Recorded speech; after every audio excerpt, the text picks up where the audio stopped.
Number 1. This is my first post to this website, and this seems like the perfect place for it. So, here goes.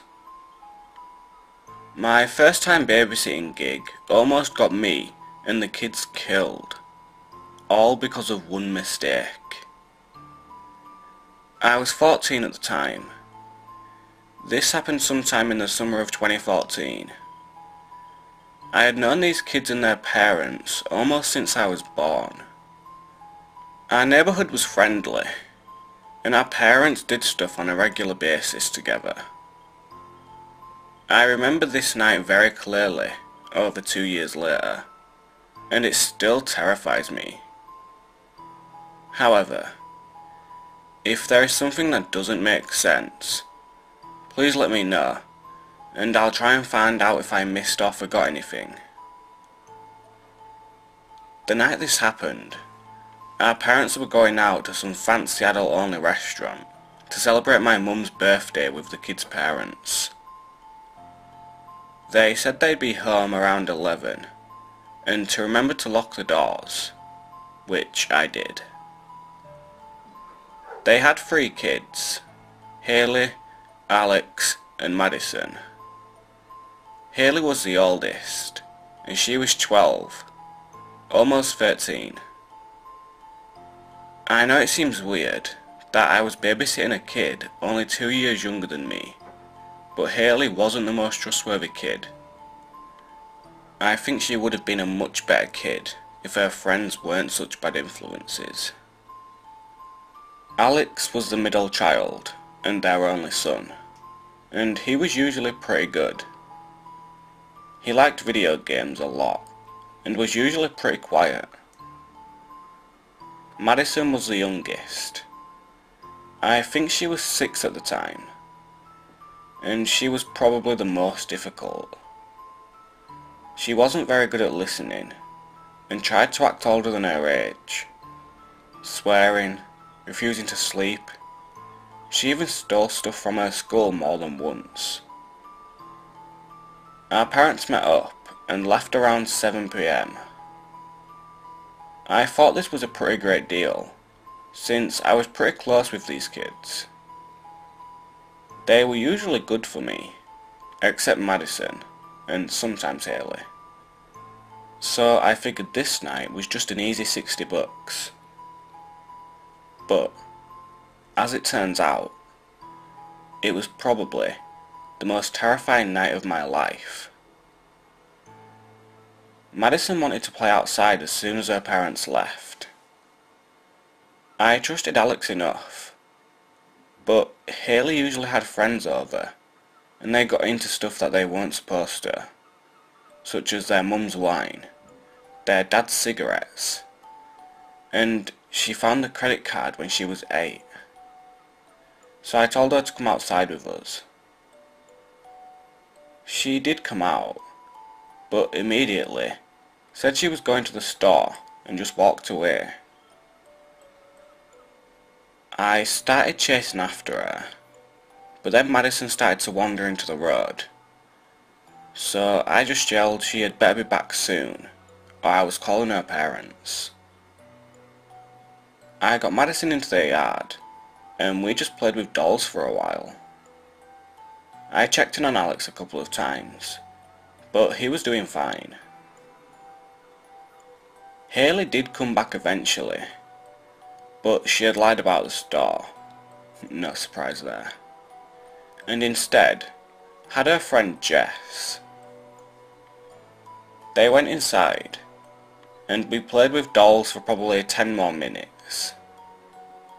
That's when I probably made the biggest mistake in my life, mostly because of Madison.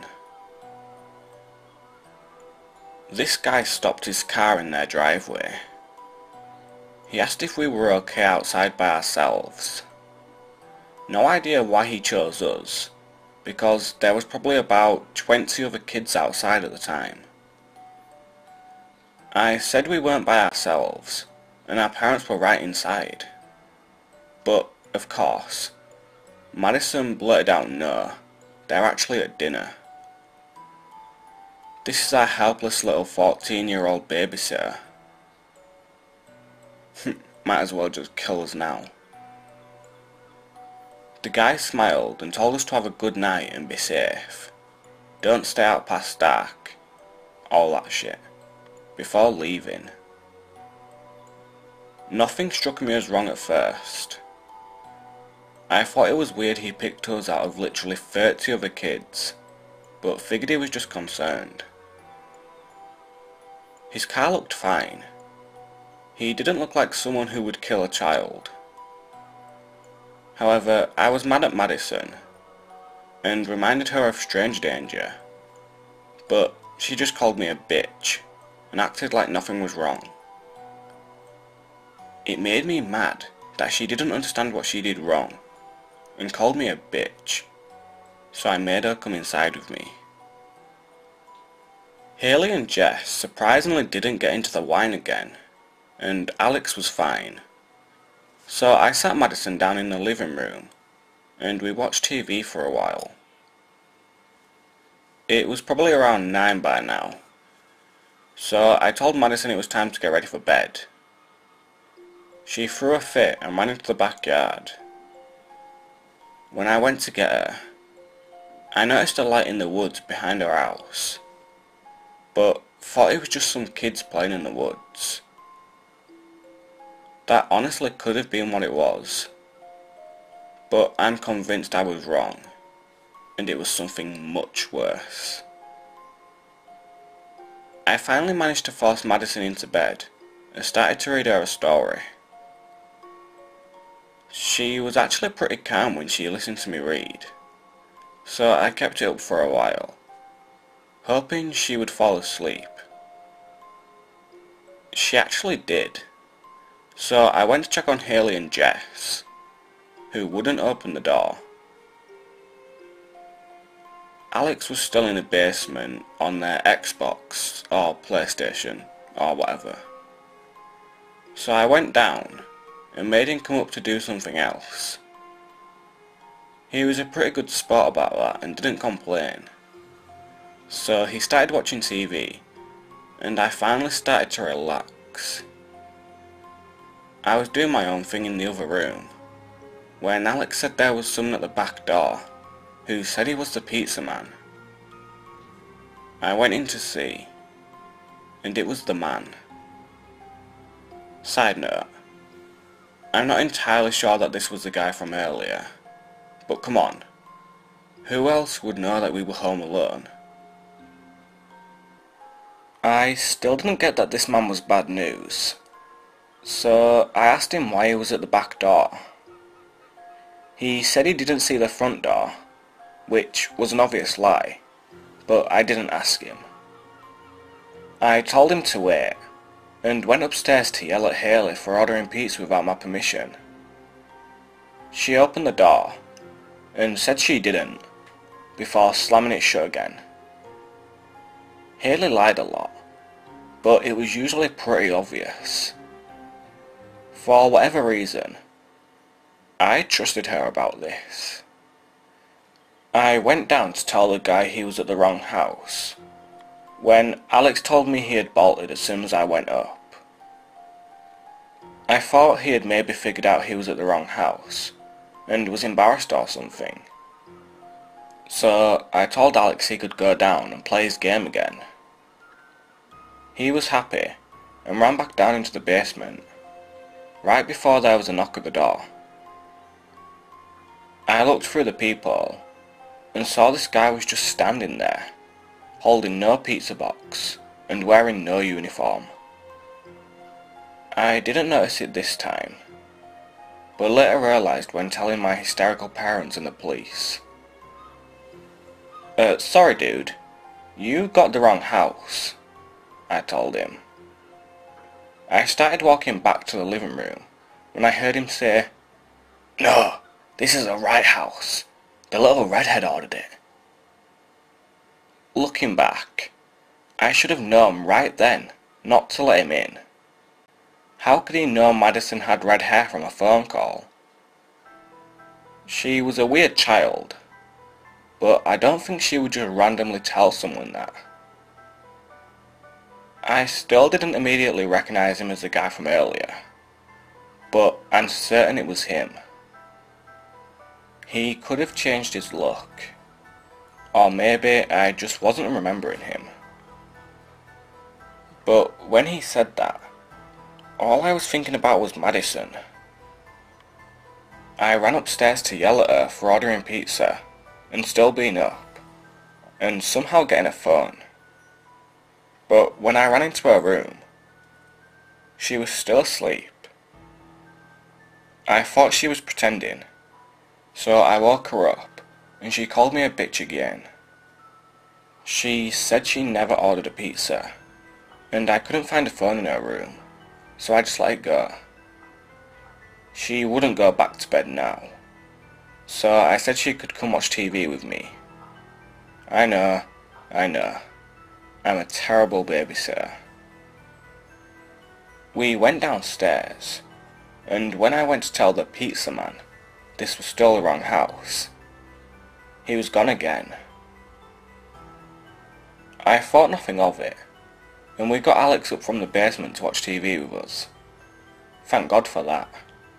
It honestly could have saved his life.